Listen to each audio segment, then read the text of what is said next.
Okay जी, अस्सलाम वालेकुम प्यारे बच्चों। आज हम आपकी बुक का पेज नंबर 37 पे मौजूद चैप्टर सारा का घर पढ़ेंगे। ठीक है, तो शुरू करते हैं फिर। सारा और ज़ारा एक ही जमात में पढ़ती थी। दोनों में बहुत दोस्ती थी।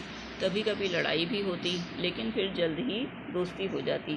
ज़ारा का घर स्कूल से दूर था और सारा का घर स्कूल से करीब था।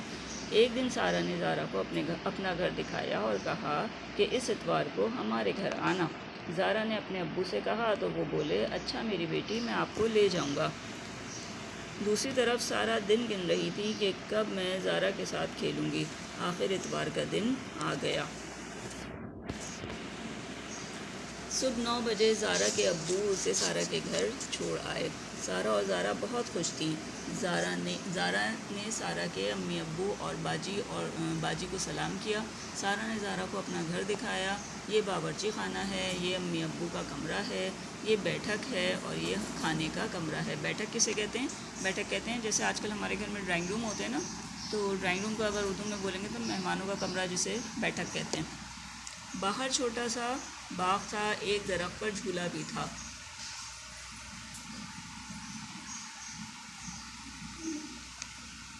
दोनों ने झूला झूला, बहुत मज़ा आया। सारा ज़ारा को अपने कमरे में ले गई, अपनी गुड़िया और दूसरे खिलौने दिखाए।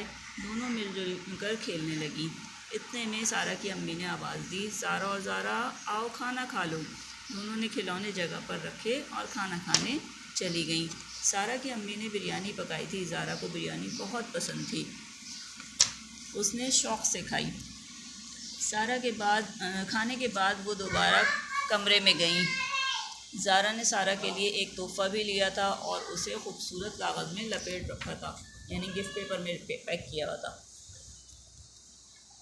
पैकेट पर एक छोटा सा कार्ड लगा था जिस पर लिखा था, मेरी तरफ से सारा के लिए। सारा ने ज़ारा को जज़ाकल्लाह कहा और पूछा, अभी खोल लूँ? ज़ारा ने कहा, तुम्हारी मर्ज़ी।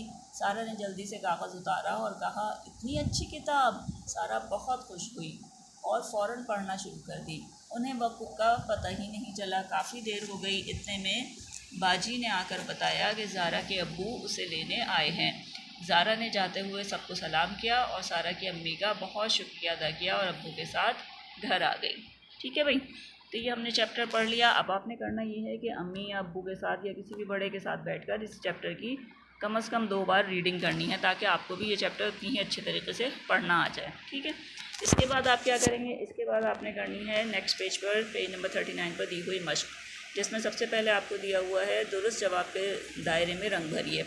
अब आप इसको खाली जगह के तौर पर कॉपी में उतारेंगे कि खाली जगह पुर कीजिए। फिर नंबर 1 उतारेंगे, सारा और ज़ारा में बहुत डैश थी। क्या था? दोस्ती थी। डायरेक्ट दोस्ती भी लिख सकते हैं, चाहे तो ऑप्शन उतार लें, चाहे ना उतारें, आपकी मर्ज़ी है। नंबर 2 उतारेंगे, ज़ारा के डैश उसे सारा के घर छोड़ आए थे। कौन छोड़ के आया था? चचा छोड़ के आए थे, अब्बू छोड़ के आए थे, मामू या ताया, तो ये आप उसमें बता दीजिएगा। ज़ाहिर है उसके वो अपने अब्बू के साथ गई थी, डैश में अब्बू आए लिखेंगे। इसी तरह से आपने 1 से लेकर 5 तक सारी खाली जगह कंप्लीट कर लेनी है। इसके बाद नेक्स्ट नीचे दिया हुआ है खुशखती का काम। खुशखती में आपने क्या करना है? आपने ये जो अल्फाज दिए हुए हैं, जमात, दोस्ती, लड़ाई, सुबह, सलाम, बावर्ची खाना, कमरा, खिलौने, तोहफ़ा और शुरू, ये सारे अल्फाज जो है अपनी कॉपी में कम से कम 5-5 बार लिखने हैं आपको, ताकि आपकी स्पेलिंग की जो है वो स्पेलिंग्स पक्की हो जाए और आपको जो है, और फिर इसका इमला भी देना आपने। ठीक है, इसके बाद आप क्या करेंगे? अच्छा, ये सारा काम एक ही दिन में नहीं करना, आपको थोड़ा थोड़ा करके करना है, तो 1 हफ़्ते का काम है, आप तसल्ली से कर सकते हैं। फिर इसके बाद आपको करने हैं सवाल जवाब। सवालों के जवाब में क्या है कि ज़ारा को सारा के घर किस दिन आना था। सबसे पहले कॉपी में सवाल उतारेंगे, ज़ारा को सारा के घर किस दिन आना था, फिर उसका जवाब लिखेंगे। ज़ारा को सारा के घर इतवार के दिन आना था। सारा ने ज़ारा को अपने घर में क्या दिखाया? सारा ने ज़ारा को अपने कमरे में क्या दिखाया? अपने कमरे में क्या दिखाया था भाई? उसने अपने खिलौने और अपनी गुड़िया वगैरह दिखाई थी। तो आप जवाब लिखेंगे, सारा ने ज़ारा को अपने कमरे में गुड़िया और दूसरे खिलौने दिखाए। सारा की अम्मी ने क्या पकाया था? सारा की अम्मी ने बिरयानी बनाई थी। ज़ारा ने सारा के लिए क्या लिया था?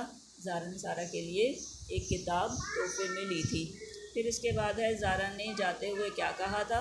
ज़ारा ने जाते हुए सारा के अम्मी अब्बू को अल्लाह हाफ़िज़ कहा था और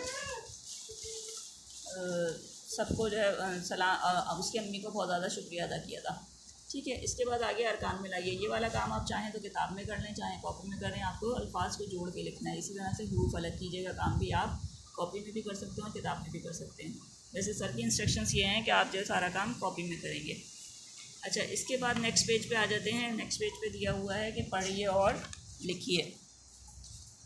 इसमें आपको क्या करना है जनाब, इसमें आपको ये इन्होंने दिए हुए हैं कि अच्छे अल्फाज इस्तेमाल करने से हमारे दरमियान मोहब्बत बढ़ती है। आपस में एक दूसरे से कहे जाने वाले जुमले पढ़िए और लिखने की मशक कीजिए। अस्सलाम वालेकुम, वालेकुम अस्सलाम, मेरी तरफ से आपके लिए शुक्रिया, जज़ाकल्लाह। इन अल्फाज को लिखने की कम से कम 3 बार मशक कर लीजिएगा ताकि आपको लिखना आ जाए। फिर इसके बाद है नीचे इन्होंने दिए हुए मुख्तलिफ़ खानों के नाम। ये इसलिए दिए हुए ताकि आपको पता हो कि आप जो खाते हैं उन अल्फाज को लिखना चाहें, लिख के बताना चाहें तो कैसे लिखेंगे। तो बिरयानी, मुर्ग, छोले, पुलाव, कबाब, आलू गोश्त, जर्दा हलवा और कीमा, ये सब आपको लिखना भी है। खा भी सकते हैं, मना नहीं है, लेकिन लिखना ज़रूरी है। ठीक है, तो इनको लिखने की मशक कीजिएगा।